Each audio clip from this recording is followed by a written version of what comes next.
A veces pasa, a veces pasa. Bueno, buenos días. Como siempre, la idea de esto era hacer una breve presentación, que les hace un pantallazo general de lo que es operar en nuestro mercado, en Perú. ¿Sí? Normalmente las hemos dividido todas estas presentaciones en dos formas, de alguna manera. La de abrir alguna empresa en Perú y, bueno, tener una idea de lo que pueden ser los impuestos locales allí. O, en su defecto y como segunda alternativa, la de operar desde aquí a Perú y, bueno, en general ver las pretensiones que pueden hacer al momento de recibir pagos por los servicios. ¿Sí? Como cosa previa y seguir medio general, Perú es un país bastante amigable en cuanto a lo que hace comercio y ese tipo de cosas. Una pregunta antes, esta presentación va a estar disponible. Va a estar disponible, sí, sí. Y de hecho la embajadora también dijo que parte de su presentación, que vieron que la tenía escrita, la va a repasar y nos va a hablar. Yo les decía, es un país relativamente amigable en el sentido de que no presenta restricciones a lo que es el ingreso y la salida de capitales. Eso es enteramente libre, no todos los países de la región lo tienen. A su vez se puede operar también en cualquier moneda, la posibilidad de abrir cuentas bancarias también, no tiene restricciones en cuanto a las divisas. ¿Sí? Si estamos pensando en instalarnos allá, bueno, las formas jurídicas varias son sustancialmente las mismas que tenemos aquí también. Entonces, sociedad anónima, sociedad de responsabilidad limitada y eventualmente también la sucursal de una persona jurídica del exterior. ¿Sí? Eso, como decíamos, pensando en el primer escenario de hacer negocios allá directamente con una empresa local o equivalente para el caso de la sucursal. ¿Sí? En ese caso, la empresa va a estar sometida al impuesto a la renta empresarial. ¿Sí? El impuesto a la renta empresarial en Perú lo que hace es gravar como cualquier impuesto el resultado básicamente obtenido por las empresas peruanas. ¿Sí? Sí.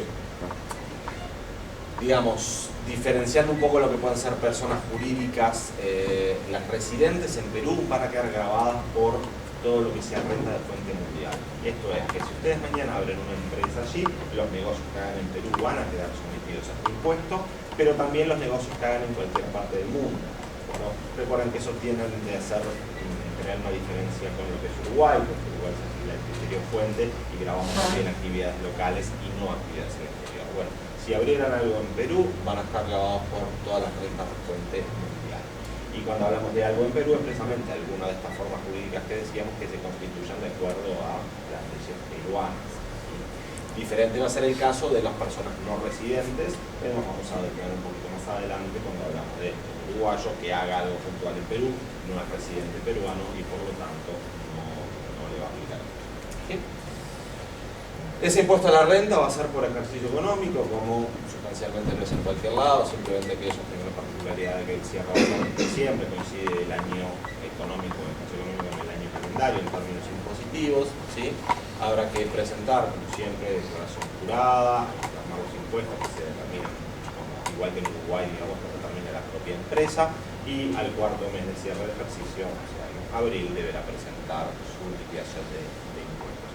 Obviamente también se van haciendo anticipados mensuales de la renta a medida que la empresa va generando las rentas. ¿Sí? ¿Cuál es la tasa de ese impuesto a la renta en Perú? Bueno, la tasa corporativa, para siempre hablando de empresas instaladas allá, es el 30%. ¿De acuerdo? Por lo tanto, los beneficios de las utilidades, así como aquí en Uruguay están al 25%, allí estarán al 30%. En general, vais a basar la tasa corporativa, va a haber después algún impuesto a la distribución de utilidades, particularmente ustedes ya lo tienen mencionados, en el caso de que la forma jurídica adoptada para instalarse y hacer negocios en Perú sea una sucursal, hay lo que se llama un impuesto complementario, que es la sucursal obtiene sus rentas aquí, paga por esas rentas, al distribuir, viene a ser una especie de distribución de dividendos, ese impuesto complementario es el 4,1% que ustedes tienen mencionado así, sobre los beneficios que gira a la casa matriz, que pensamos en el caso de ustedes serían los beneficios que se girarán de Perú a Uruguay, en el caso, repito, de que ¿Pensás una persona natural peruana como parte del directorio?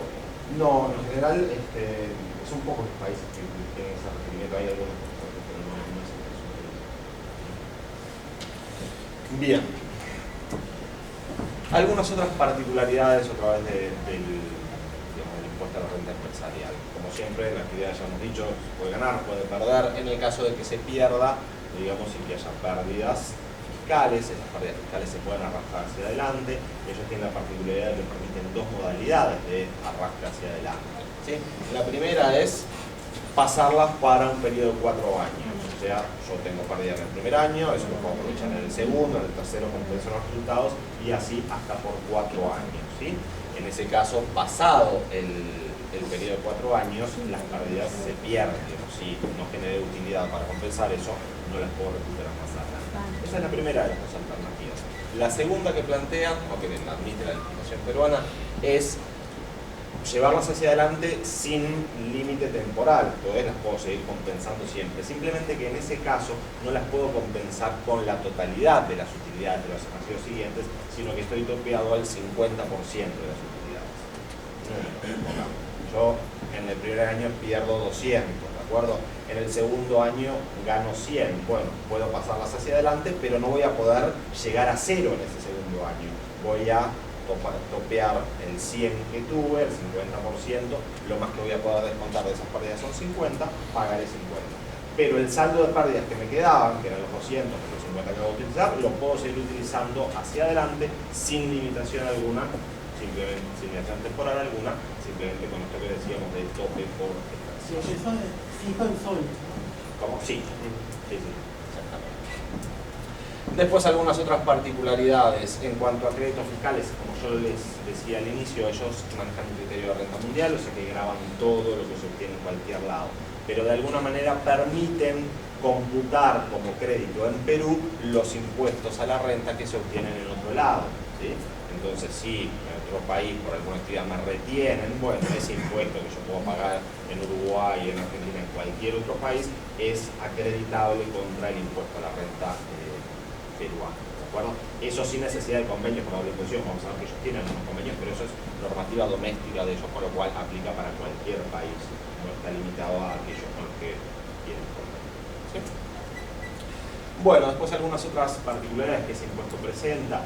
Tienen algunas normas de lo que llaman capitalización fina, capitalización exigua, que determinan que para financiar una entidad, si ustedes abren algo allá y la quieren financiar, no tienen limitaciones en cuanto a financiamiento. Pueden poner mucho pasivo, mucho préstamo a la sociedad, pueden ponerlo como aporte de capital, ¿sí? No hay tema con eso. Sin embargo, si esa relación entre pasivo y capital supera el ratio ese de 3:1, no admiten la deducción de intereses. O sea, los intereses son excesivos, en definitiva, porque me estoy endeudando mucho. Está, digamos, está detrás de ese tipo de normas es alguien quiere bajar la utilidad lo más posible para no pagar impuestos. Entonces, si se da esa relación de 3:1, no me van a dejar deducir los intereses derivados de eso, ¿de acuerdo?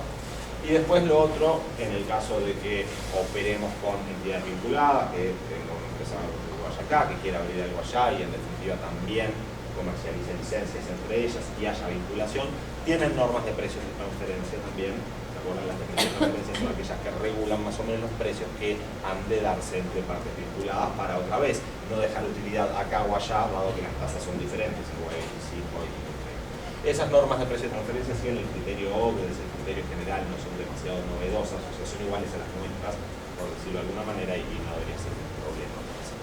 ¿Sí? Bueno, perdón, sí. ¿Se aplica también en las subsidiarias? ¿El precio de transferencia? Sí, en la medida en que haya vinculación, sí, y a su vez, en el caso de que se opere desde Perú con algún paraíso fiscal, también. Sí, pero a todo tipo de forma jurídica, subsidiaria, sucursal, a cualquiera de ellas, siempre que haya vinculación. Tienen algunos otros tributos, además del impuesto a la renta empresarial, ¿sí? Hay una especie de impuesto al patrimonio para asociarlo con algo que existe en Uruguay, digamos que es el primero que ustedes tienen mencionado allí, el impuesto a la tenencia a los activos temporales.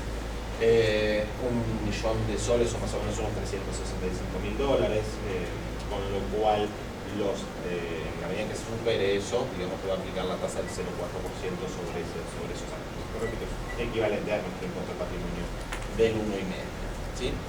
Tienen unos cargos por seguridad social del 9%, únicamente contribuye el patrón, el empleador, no hay contribución personal sobre esa seguridad social. ¿Sí? Entonces ese es el costo del 9%. Tienen impuestos sobre transacciones financieras de débitos y créditos, un monto relativamente bajo, pero bueno, por supuesto depende del monto de una tasa, ¿no? Baja, pero por supuesto depende del monto sanción, las sanciones financieras van a estar grabadas por esa. A su vez tienen algún tipo de control adicional que simplemente no es informativo, no restricción en cuanto a la forma de documentar ciertos pagos que superen montos de $1000, ¿sí? Por debajo de los $1000 es libre, digamos, puede ser en billetes de alguna manera. Por arriba de los $1000 exige que las transacciones sean verificables, o sea, autorización o bien de cheques o bien de un dispositivo medio electrónico que permita rastrear el dinero, ¿sí? Tienen también impuestos sobre las transferencias de inmuebles, del instituto nuestro impuesto a las transacciones patrimoniales, ¿sí? Con un 3%, también contribución inmobiliaria, en algunos casos tienen mínimo no imponible, la referencia a cada 10 primeras unidades respecto de los impuestos a las transferencias de bien inmuebles, no refiere a 10 unidades físicas, sino a las 10 unidades, lo que llaman las unidades impositivas peruanas, que son una especie de mínimo no imponible, o sea que por hasta 10, si el monto no supera esas 10 unidades, no hay gravamen, por arriba de eso sí va a aplicar el 3%. ¿Sí? Bien, y eso debe ser el pantallazo, por supuesto, muy general de lo que es trabajar allí abriendo una entidad en Perú, ¿de acuerdo? Diferente es el caso entonces de si operamos más bien desde aquí, ¿de acuerdo? Vendiendo servicios, vendiendo licencias, todo ese tipo de cosas. ¿Tienen retenciones? Sí, por supuesto. Cualquier pago, como en cualquier país, cualquier pago que se realice de Perú al exterior sustancialmente va a estar sujeto a retención, ¿sí? El primero que ustedes tienen mencionado allí es el de los dividendos. Estamos de alguna manera todavía en el caso de que se abrió una entidad peruana, el accionista es una empresa uruguaya. Bueno, cuando Perú distribuya dividendos va a aplicar ese 4,1% que yo había mencionado hace un rato en el caso de las sucursales. Va a aplicar a todos, repito, no solo a las sucursales, que es cuando las mencionamos, sino a cualquier tipo de entidad. Una SA, una SRL, cuando distribuya las utilidades a sus socios o accionistas del exterior, el 4,1 va a aplicar y es como complementario al 30% que pagó la empresa peruana por impuesto a las ganancias. ¿Sí? Caso de financiamiento, también vamos a tener retenciones. Si esa empresa peruana se financia con intereses del exterior, al momento de pagar esos intereses va a tener que retener sustancialmente un 30%, más allá de que pueda haber alguna tasa reducida, como mencionábamos por allí. ¿Sí? Y esto probablemente son los casos más relevantes en cuanto a actuación directa. Ahora sí, una empresa uruguaya, creadora de software, prestadora de servicios de consultoría, en fin, todo este tipo de cosas que nos ocupan, da algún tipo de bien, servicio, relación a Perú. ¿Qué es lo que va a pasar? Bueno, las regalías van a estar sujetas a retención, los programas de computación van a verificar esta hipótesis y por lo tanto, en el caso de las regalías, licencias y ese tipo de cosas, son 30% el monto de impuestos que Perú va a retener al girar, ¿sí? A su vez, la tiene esa presunción de que las regalías pagadas por una empresa peruana se consideran de fuente peruana, ¿sí? Con lo cual no van a dar un crédito por eso tampoco. Yo decía que hay crédito sobre los impuestos de otro lado por renta de fuente extranjera. Si esa renta de fuente peruana no va a generar crédito, eventualmente podría haber doble imposición sobre esa renta. Pero esos pagos, 30. En el caso de servicios como consultoría también están... No, los servicios son lo que vienen ahora a continuación, que tienen a una tasa menor, ¿sí? En general los servicios de consultoría califican como servicios técnicos, esos servicios también intelectuales, de asesoramiento, ¿sí? Y en esa hipótesis a lo que vamos a estar enfrentados es una retención del 15% y no del 30%. ¿Sí? La diferencia sustancialmente es eso, más bien algún tipo de servicio personal intelectual, 15% por el lado de servicios técnicos, y algo más del estilo renta de capital, creación previa de alguna manera, 30% como regalías. ¿Puede aplicar los créditos que mencionaste anteriormente? ¿Puede deducir eso? Lo que pasa es que esta retención del ACE Perú y eventualmente sería acreditable en el otro país. Claro. Uruguay no es el caso porque no permite la acreditación del impuesto a la renta. Ahí sí es donde valdría la red de convenios que Perú tiene, que ahora después mencionamos, pero con Uruguay no lo hay, con lo cual no es el caso. Sería diferente al revés. Si abrimos la empresa peruana, Uruguay retiene cuando haga pago, bueno, ese impuesto uruguayo por normativa peruana se va a poder descontar allá, pero al revés no. ¿Sí? No haría si son las empresas son vinculadas En cuanto al crédito, a la tasa de retención. de las retenciones estas, no salvo la de intereses, que sí hay algunas particulares, pero en el resto no, es lo mismo, haya o no haya vinculación. Bueno, Y después, en el caso de trabajar allá, eventualmente las personas quedan sometidas a un impuesto a la renta personal, ¿sí? El impuesto a la renta personal es de alguna manera amplio como el nuestro, y por amplio me refiero, grava todo tipo de rentas de trabajo en forma dependiente, trabajo independiente, también grava rentas de capital, incrementos, ventas, patrimoniales, todo ese tipo de cosas, ¿sí? En general, admiten ciertas deducciones sobre todo ese tipo de rentas determinadas, tanto sobre el trabajo como sobre las de capital. Lo más relevante probablemente, bueno, quién es residente para ver quién queda gravado por ese impuesto allá.